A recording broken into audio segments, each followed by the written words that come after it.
தேவனுடைய நாமம் மகிமைப்படுவதாக.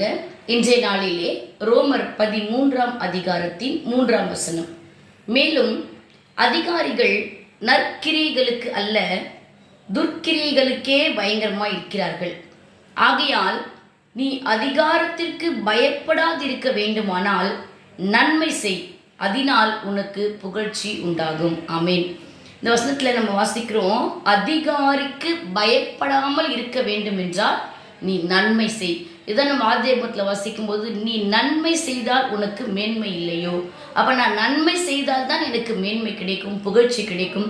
அப்படி நான் நன்மை செய்கிற ஒரு வாழ்க்கை எனக்குள்ளே இருக்குதுன்னு சொன்னால் அதிகாரிகளுக்கு பயப்பட வேண்டிய அவசியம் இல்லை. ஆனால் வேதம் சொல்லுகிறது, இதே 13ஆம் அதிகாரத்தின் முதல் வசனத்தில், எந்த மனுஷனும் மேலான அதிகாரம் உள்ளவர்களுக்கு கீழ்ப்படிய கடவன். ஸோ அதிகாரிகளுக்கு கீழ்ப்படிய வேண்டும், ஆனால் அதிகாரத்துக்கு பயப்படக்கூடாது. ஏனென்றால் அதிகாரிக்கு பயப்படாமல் இருக்க வேண்டும் என்றால் நாம் நன்மை செய்ய வேண்டும். அதை தான் ரோமர் அப்போஸ்தலனாகிய பவுல் ரோமர் நிருபத்தில் ரொம்ப அழகாக அவர் இங்கே எழுதியிருக்கிறார். ஆகவே நம்ம நிறைய காரியங்களுக்கு நாம் பயப்படுகிறோம், முக்கியமாக அதிகாரிகளுக்கு நாம் பயப்படுகிறோம். ஆனால் வேதத்தில் இங்கே 3ஆம் வசனத்தில், நற்கிரியைகளுக்கு அல்ல, அதிகாரிகள் துர்க்கிரியைகளுக்கு பயங்கரமாக இருக்கிறார்கள் என்று எழுதப்பட்டிருக்கிறது. ஆனால் மேலான அதிகாரத்துக்கு கீழ்ப்படிய வேண்டிய நாம் துர்க்கிரியைகளுக்கு பாத்திரமாக இருக்கிற அதிகாரிகளுக்கு பயப்பட வேண்டிய அவசியம் இல்லை. அப்படி நான் பயப்படாமல் இருக்க வேண்டும் என்று சொன்னால் நான் நன்மை செய்கிறவர்களாய் நான் இருக்க வேண்டும். 4ஆம் வசனத்தில் வாசிக்கிறோம், நீ தீமை செய்தால் பயந்திரு. அப்போ நான் எப்போ பயப்படுவேன்? நான் தீமை செய்தால் பயப்படுவேன். இப்போது பயப்படாதே என்று கர்த்தர் சொல்லுகிற ஒரு வார்த்தையை வைத்துக்கொண்டு நாம் பயப்படாத இருக்கணும்னு சொன்னாரே அப்படின்னு சொல்லி நாம் அதற்கு எதிர்மறையாய் பேசுவதை தவிர்த்து, நாம் எப்பொழுது பயப்படுவோம், எப்பொழுது பயப்பட மாட்டோம் என்று தெளிவாய் சொல்லப்பட்டிருக்கு.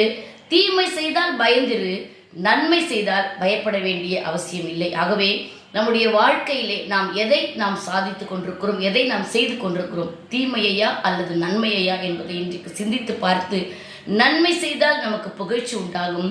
நன்மை செய்தால் நாம் துர்க்கிரியைகளுக்கு பாத்திரமாக இருக்கிற அதிகாரிகளுக்கு பயப்பட வேண்டிய அவசியம் இல்லை. ஆகவே இன்றைக்கு நன்மை செய்கிறவர்களாய் நம்மை ஒப்பு கொடுத்து செபிப்போம்.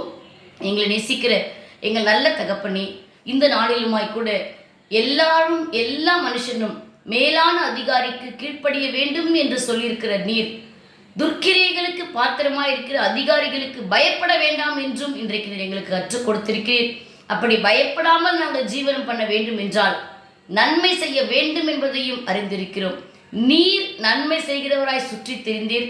உம்மை பின்பற்றுகிற நாங்களும் நன்மை செய்து புகழ்ச்சியை பெற்றுக்கொள்ள பயப்படாமல் வாழ்ந்திருக்க கர்த்தர் தாமே ஒவ்வொருவரையும் ஆசீர்வதித்து வழிநடத்த வேண்டுமாய் இயேசுவின் மூலமாய் ஜெபிக்கிறோம் நல்ல பிதாவே, ஆமேன்.